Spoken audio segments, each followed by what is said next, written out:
大家認為共同知識點樣影響我哋人類嘅日常生活、國家、社會，甚至乎係呢一個文化？由心理學家 Steven Pinker 寫嘅最新嘅呢一本書《共同知識》，英文標題寫住 When everyone knows that everyone knows。當大家都知道大家彼此知道嘅時候，呢樣嘢就叫做共同知識。呢個 core message 就係呢一本書嘅靈魂所在。生活上面有啲乜嘢係共同知識啊？譬如係過馬路啦，大家都知道紅公仔唔應該過馬路，應該要停低等到綠公仔先過啦。當大家都停喺度冇過馬路嘅時候，即係話大家都彼此知道，大家知道呢一個規矩。我好似講緊急口令咁樣，大家 get 唔 get 到嗰個 point 啊？共同知識就好似一個層層疊加嘅認知結構。Agnes 會分3層咁樣去理解，今集就會分享俾大家聽。今集大家真係要用多少少耳力啦，同埋腦力咧去聽啊，腦袋嗰個腦啊，因為要講啊或者係聽呢一啲，我知道你知道我知道你知道咧，其實係都好考大家嘅邏輯思維啊。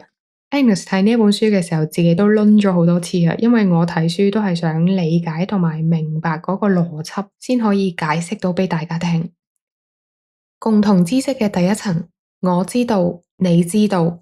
假設而家台面有一張胡椒粉，我知道呢一張係胡椒粉，你都知道呢一張係胡椒粉，但係呢個可以話係一個個別知識。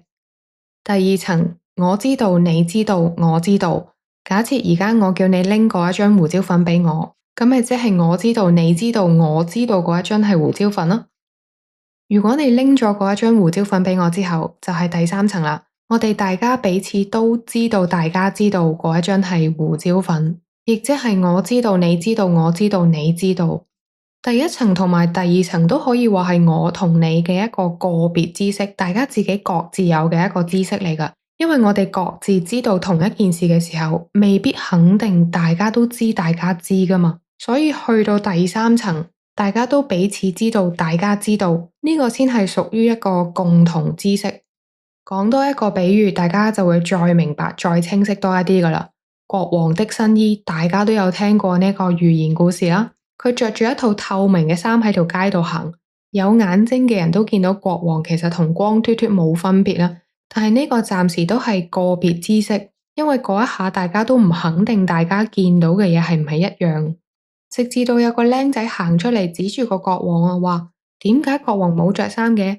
嗰一刻佢就好似篤破咗嗰一層窗戶紙咁樣，將嗰個個別知識變為共同知識，將國王着住透明嘅衫呢件事公諸於世，亦即係話全世界嘅人都知道，全世界嘅人知道。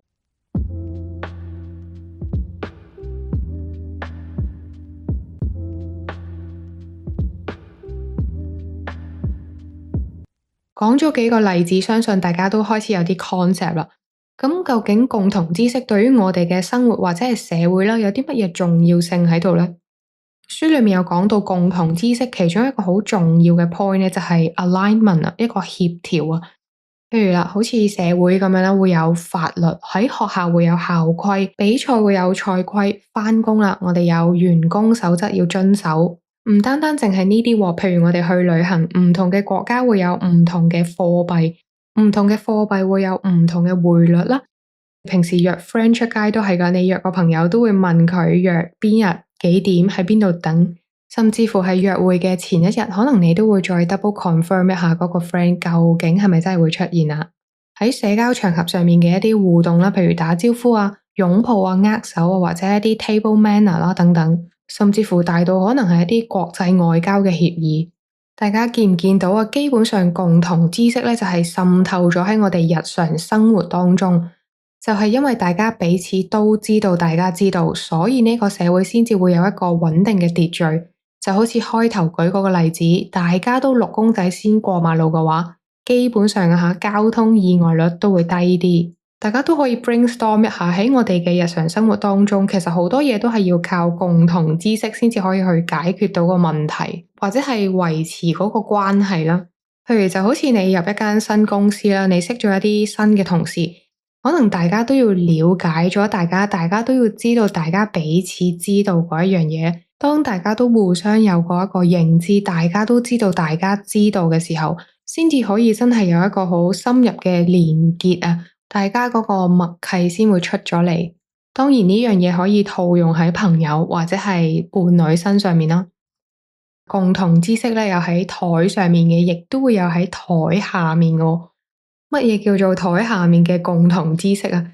就係我哋人係有陣時會刻意避免嗰一種事實啊。假設而家 Agnes 講錯嘢漏咗啊，大家都聽到，大家都知道，大家知道呢個已經係一個共同知識嚟噶啦。大家都知道，大家知道 Agnes 漏咗，但係咧就避免會講出口。點解會保持沉默啊？因為如果好似嗰個小朋友咁樣篤穿嗰一層窗戶紙，有機會就會令到原本好和諧嗰個氣氛變得好尷尬，又或者係會令到人哋有失面子啦。所以點解共同知識對於我哋嚟講係咁重要啊？我哋去理解、去認識呢個共同知識，其實變相係幫咗我哋自己去睇清楚呢個世界、呢個社會啦、唔同嘅文化、政治啊。甚至乎我哋最普通嘅日常生活裏面嘅種種矛盾。OK，今日咧講到呢度先，大家慢慢消化下，下一集繼續同大家講呢一本書。拜拜。